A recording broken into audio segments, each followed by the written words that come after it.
میں نے چکر لگانا شروع کر دیے۔ میں مبشرہ سے التجا کرتا رہا، اسے مناتا رہا، کبھی فون پر اور کبھی خود گھر جا کر۔ میں کیا کرتا، اس کے علاوہ میرے پاس کوئی چارہ نہ تھا۔ مجھے ہر حال میں مبشرہ کو راضی کرنا ہی تھا، کیسے بھی کر کے، کیونکہ میری زندگی ایک جگہ رک چکی تھی، گھر ویران ہو چکا تھا۔ امی کو پتہ چلا تو دوڑی چلی آئی۔ امی کہنے لگی مجھے پتا تھا وہ عورت گھر بسانے والی تھی ہی نہیں، اچھا کیا تو نے۔ امی الٹا مجھے سنانے بیٹھ گئی۔ امی کیسی باتیں کر رہی ہیں، مبشرہ بے قصور ہے، میں نے اس پر غلط کیا اور انتہائی قدم اٹھا لیا، مجھے ایسا نہیں کرنا چاہیے تھا، میری وجہ سے میرے بچے بھی مجھ سے دور ہو گئے، کچھ بھی ہو میں اب اپنی غلطی سدھار کے رہوں گا، میں نے حتمی لہجے میں کہا۔ میرے منہ سے سچائی سن کر امی نرم پڑ گئی اور بولی کیا اب تو پھر سے مبشرہ سے نکاح کرے گا؟ تجھے پتا ہے اس کے لیے حلالت ضروری ہے۔ جی امی، یہی میری سزا ہے، مجھے منظور ہے۔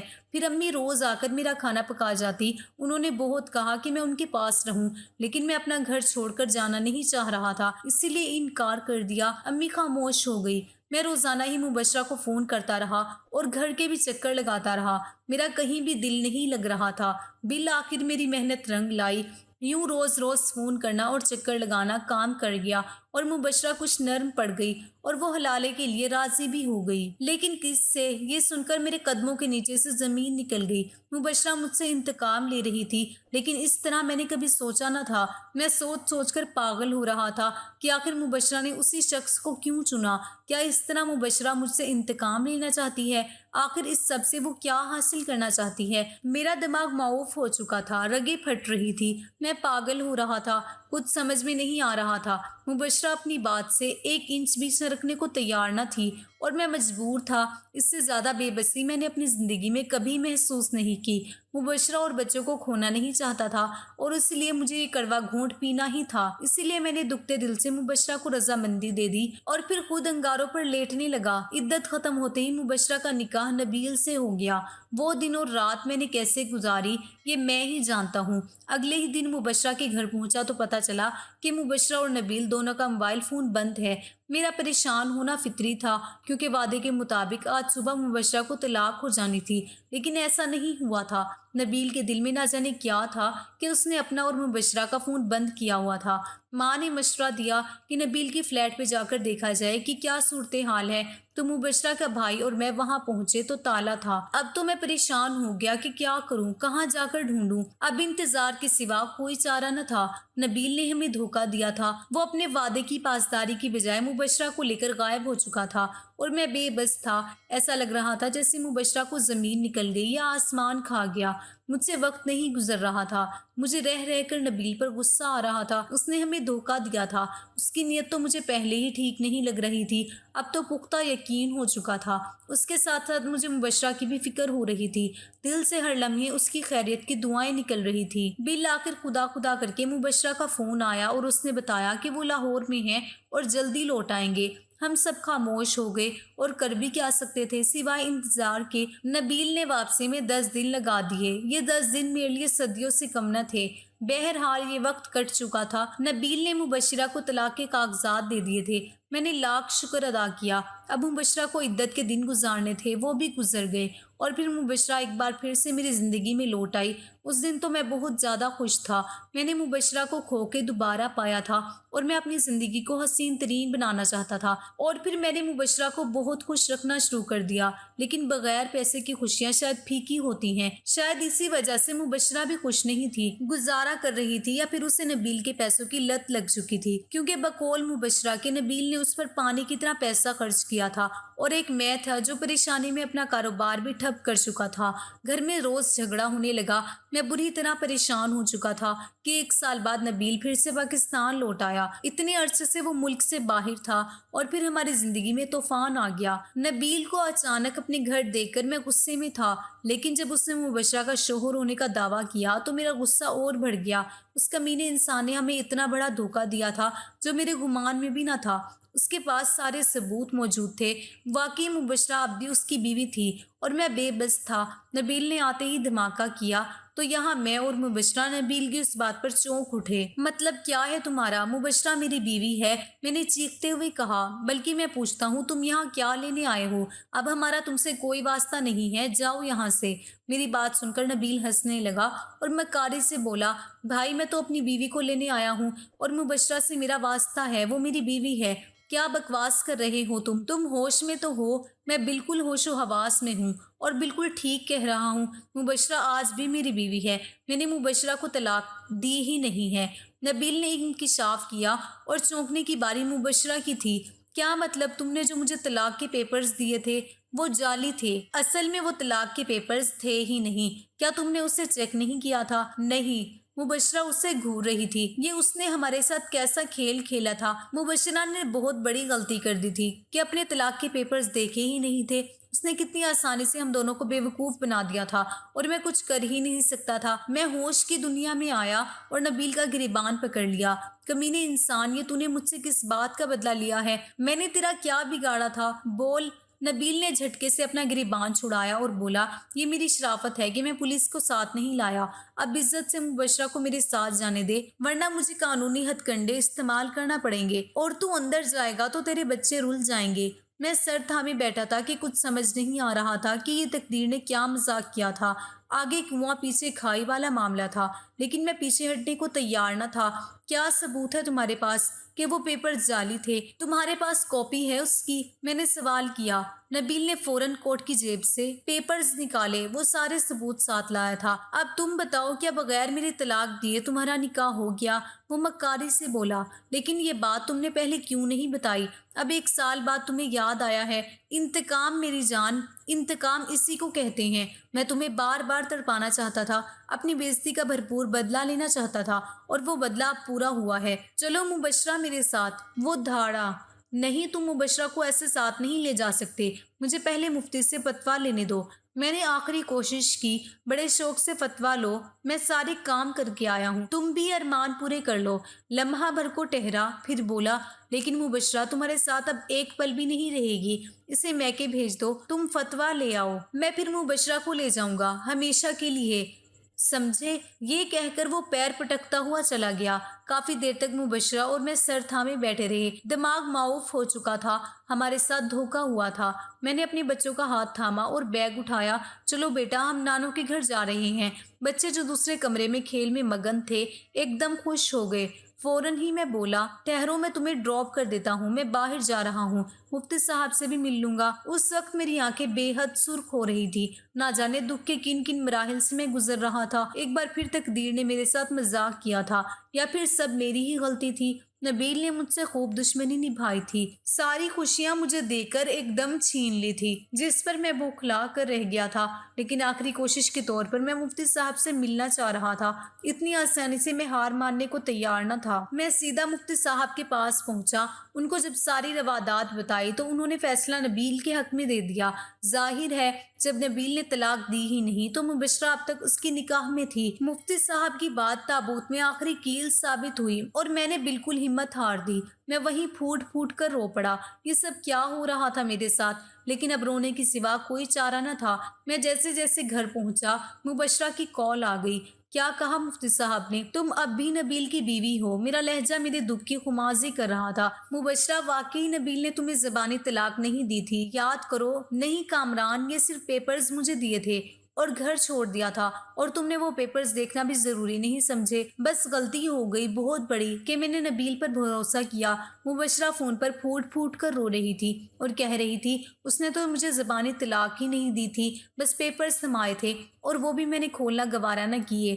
ٹھیک ہے، میرے ساتھ ایسا ہی ہونا چاہیے تھا، یہ سب میری ہی غلطی ہے۔ اب کہنے سننے کو باقی کچھ نہیں بچا تھا، اس لیے میں نے فون رکھ دیا۔ میں سخت ڈپریشن کا شکار تھا۔ گھر میں سب حقیقت جاننے کے بعد پہنچ گئے تھے۔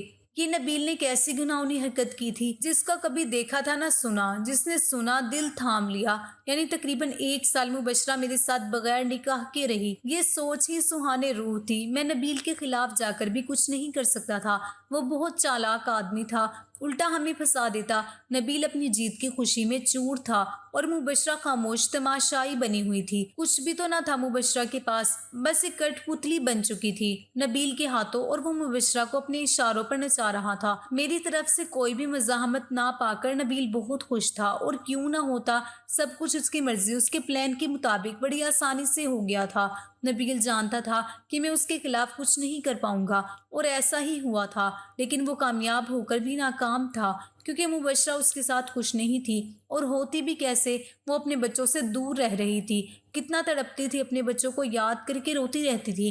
ایک بار مبشرہ کے اصرار کرنے پر بچوں سے ملوانے لے جاتا اور شام میں واپس لے آتا۔ بچوں سے مل کر مبشرہ زندگی میں واپس لوٹ آئی، ورنہ تو مبشرہ کی زندگی کا مقصد ہی ختم ہو گیا تھا۔ اکیلے فلیٹ میں نبیل مبشرہ کو بند کر جاتا اور پھر اپنی مرضی سے لوٹ کر آتا۔ مبشرہ رو رو کر التجا کرتی کہ مجھے امی کے گھر رہنے دو، جب تمہارا جی چاہے مجھے لے کر آ جایا کرنا، میرے بچے میرے بغیر کیسے رہتے ہوں گے، پلیز میں تم سے اور کچھ نہیں مانگوں گی، مجھے میرے بچوں کے ساتھ رہنے دو۔ مبشرہ ہاتھ جوڑے اس کے سامنے گڑ گڑاتی۔ وہ بڑی نفرت سے مبشرہ کو دیکھتا، شاید وہ مبشرہ سے اکتا گیا تھا۔ یکدم بولا، چلو۔ اس کا یہ جواب سن کر مبشرہ کو اپنے کانوں پر یقین نہ آیا۔ وہ آنکھیں پھاڑے اسے دیکھ رہی تھی۔ وہ تو شفاق تھا، اتنی آسانی سے کیسے مان گیا؟ شاید یہ مبشرہ کی دعاؤں کا اثر تھا جو وہ اپنے رب سے مانگا کرتی تھی۔ مبشرہ ایک دم اٹھ کھڑی ہوئی، جیسے لمحے کی بھی دیر ہوئی ہو تو اس کا ارادہ بدل جائے گا۔ مبشرہ جیسے حلیے میں تھی ویسے ہی گاڑی میں بیٹھ گئی۔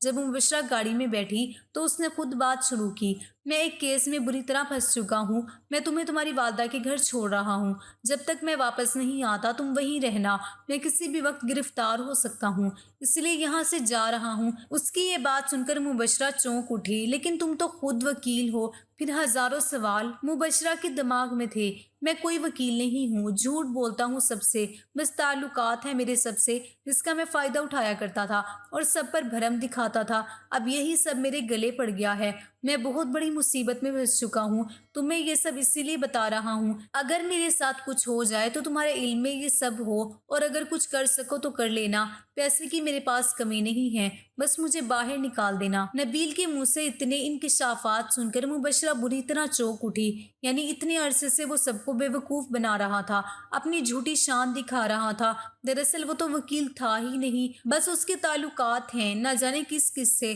مبشرہ حیرت سے اسے دیکھ رہی تھی کہ یہ شخص کتنا مکار ہے، اپنے مطلب کے لیے اس نے کیا کیا ہتھ کنڈے استعمال نہیں کیے، سب کو دھوکہ دیا، کامران کی زندگی برباد کر دی، اور ہم چاہ کر بھی اس کا کچھ نہیں کر سکے۔ شاید اب قدرت کی طرف سے اس کا احتساب ہو، کچھ تو ایسا ہو جو اس کی عقل اور غرور ٹھکانے آئے۔ یہ ظالم شاطر شخص جو اپنی جھوٹی شان میں اکڑتا ہے اب کیسا بے بس ہے۔ مبشرہ بولی، تمہیں اب بھی امید ہے کہ میں تمہارے لیے کچھ کروں گی؟ حیرت ہے، نبیل نے مبشرہ کی طرف دیکھا، جیسے امید نہ ہو کہ مبشرہ ایسا کہے گی۔ مطلب کیا ہے تمہارا؟ میں تمہارا شوہر ہوں، اتنا تو کر ہی سکتی ہوں میرے لیے۔ مبشرہ کے چہرے پر زیا مسکراہٹ آئی، لیکن اس نے کچھ اور بولنا مناسب نہ سمجھا، کیونکہ اس شخص سے کچھ بھی بعید نہ تھا۔ اگر وہ شخص اکیلا چھوڑ کر کہیں فرار ہو جاتا تبھی مبشرہ اس کا کچھ نہ بگاڑ سکتی، یہی اس کی مہربانی تھی کہ وہ مبشرہ کو اس کی ماں کے گھر چھوڑ کر جا رہا تھا۔ میں ابھی بھی اپنی زندگی میں سنبھل نہ پایا تھا، میں گرفتار کر لیا گیا، میں پوچھتا ہی رہ گیا کہ صاحب میں نے کیا کیا ہے، لیکن کسی نے میری ایک نہ سنی، پھر لاکھ بار کہا کہ میں نے کچھ نہیں کیا، لیکن مار کے آگے میری ایک نہ چلی، اور پھر میں نے ان چیزوں کا بھی اعتراف کر لیا جس کے بارے میں میں کچھ جانتا بھی نہ تھا۔ شاید نبیل کا بھی دل نہیں بھرا تھا انتقام سے، وہ مجھ پر بے دربر وار کیا جا رہا تھا، نہ جانے اس کا احتساب کب ہوگا، لیکن مجھے امید تھی کہ وہ دن جلد ہی آئے گا۔ میری ماں مجھے باہر نکالنے کے لیے بھاگ دوڑ کر رہی تھی، مجھے معلوم تھا جلد ہی میری ضمانت ہو جائے گی، کیونکہ میں بے قصور تھا اور اپنی زندگی سے بہت تھک چکا تھا۔ میں یہ سوچ سوچ کر پریشان تھا، پتہ نہیں میرے بچے کس حال میں ہوں گے، اور مبشرہ نبیل کے ساتھ اب بھی خوش ہوگی یا نہیں، اور اب تو بس یہ جیل اور کوٹری تھی۔ 5 سال تک میں جیل میں رہا، اتنے سال میرے والد صاحب اس دنیا سے جا چکے تھے، میری والدہ تھی جو میرے غم میں بیمار پڑ چکی تھی۔ ان 5 سال میں مبشرہ نے نبیل کو اپنے اعتماد میں لے کر اس کے خلاف کافی سارے ثبوت اکٹھے کر کے عدالت میں پیش کیے، اس نے نبیل سے خلا لے لی، 5 سالوں بعد مبشرہ کی کوششوں سے عدالت نے مجھے باعزت بری کر دیا اور نبیل کو جیل ہو گئی۔ مبشرہ نے عدت کے دن پورے کیے اور دوبارہ ہمارا نکاح ہوا۔ اس واقعے کو آج 12 برس بیت چکے ہیں اور میں اپنی زندگی میں بے حد خوش اور مطمئن ہوں۔ آج میرا بہت بڑا بزنس ہے اور پیسے کی ریل پیل ہے، مجھے کسی چیز کی کمی نہیں، لیکن اس واقعے سے میں بے حد بے سکون ہو جاتا ہوں اور ڈپریشن میں چلا جاتا ہوں اور اکثر راتوں کو نیند کی گولیاں کھانی پڑتی ہیں۔ نبیل کو اللہ نے اس کے کیے کی سزا دی۔ کئی سال جیل میں رہنے کے بعد اسے دل کا دورہ پڑا اور جیل میں ہی فوت ہو گیا۔